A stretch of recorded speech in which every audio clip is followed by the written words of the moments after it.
Welcome दोस्तों, स्वागत है आपका चैनल की नई वीडियो में। बात करेंगे सोशल मीडिया पर क्या चल रहा है। काफ़ी कुछ चल रहा है सोशल मीडिया पर।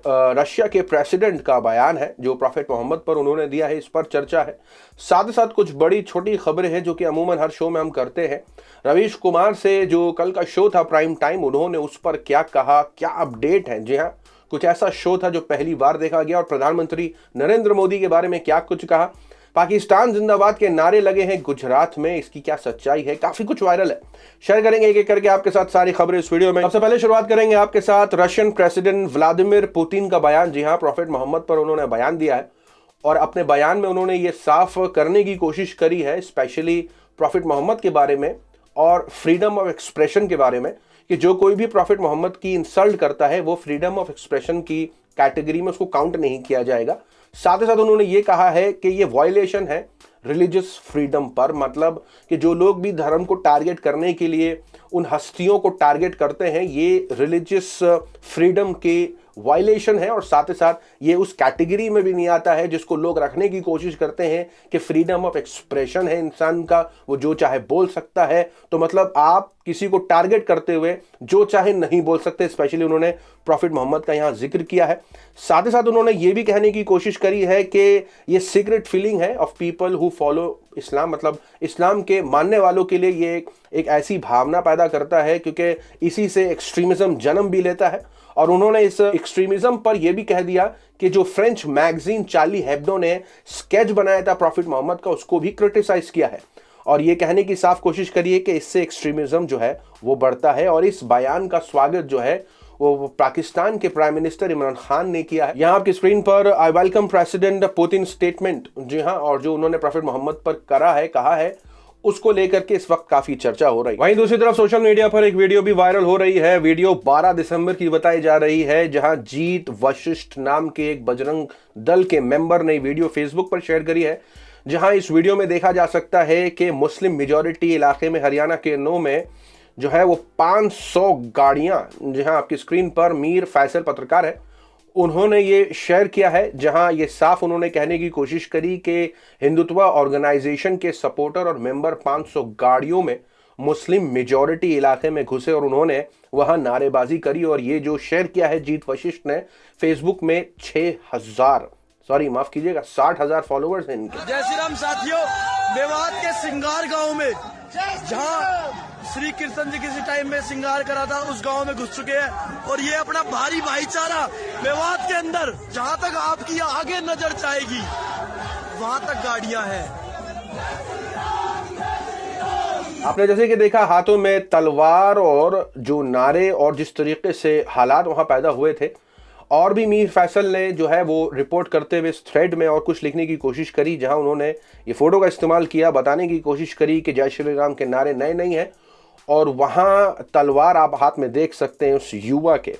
दूसरी तरफ उन्होंने फेसबुक का भी खुलासा किया है कि सिर्फ इस्लाम है और मुसलमान ही नहीं, ईसाइयों को भी जो है वो टारगेट किया जाता है। आपकी स्क्रीन पर कि कुछ महीनों पहले जो है वो इन्होंने एक महापंचायत बैठाई थी क्रिश्चियंस के खिलाफ भी, और पुलिस के साथ जो है वो क्लैश भी हुआ था। साथ ही साथ उन्होंने शेयर किया कि वशिष्ठ, जिनकी प्रोफाइल की बात हो रही, उन्होंने कपिल मिश्रा तक को टैग किया है, उनको धन्यवाद करते हुए। वहीं दूसरी तरफ आगरा में लगे सेंटा हाय हाय के नारे आपकी स्क्रीन पर। आगरा बजरंग दल ने फूका सेंटा क्लॉज का पुतला और सेंटा क्लॉज हाय हाय, सेंटा क्लॉज वापस जाओ के लगाए नारे।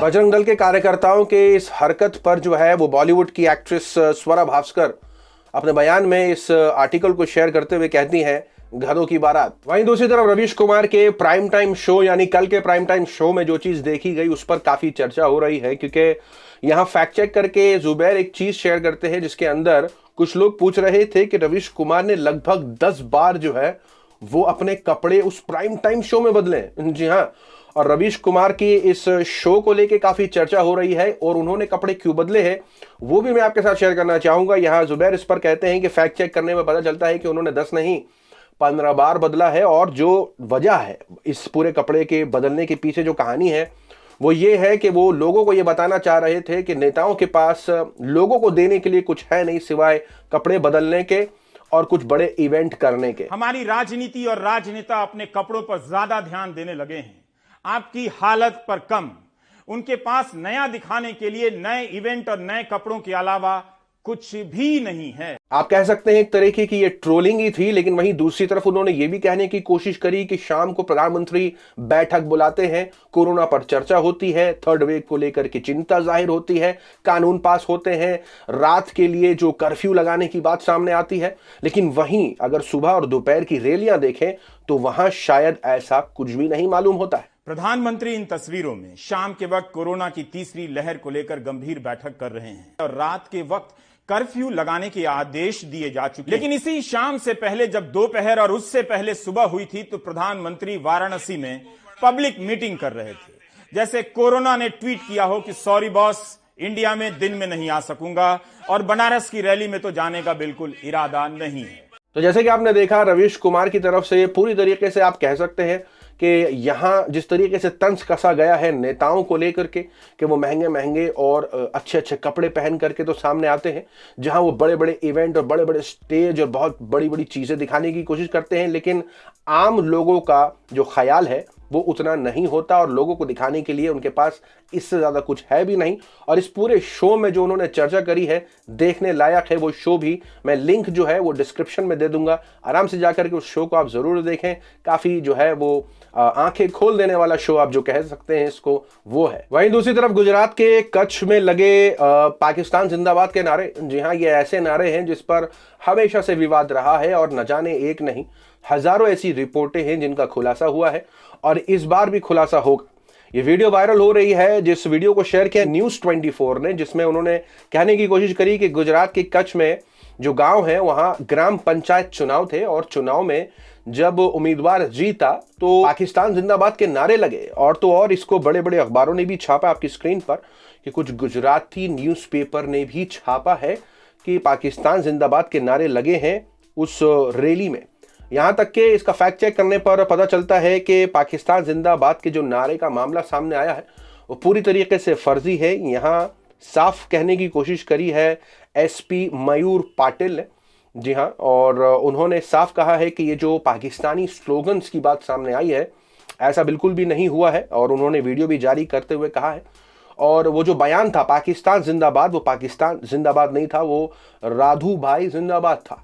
अब लोगों को पता नहीं पाकिस्तान से इतनी मोहब्बत क्यों है आईटी सेल को कि वो इस चीज़ को जिस तरीके से पेश करने की कोशिश करते हैं हमेशा से, और निशाना कोई और नहीं मुसलमान ही होता है। जाहिर सी बात है कि अगर ऐसी अपडेट निकल के आए तो लोग यही समझेंगे कि पाकिस्तान का जिंदाबाद का नारा लगाने वाले और कौन होंगे, मुसलमान ही हों।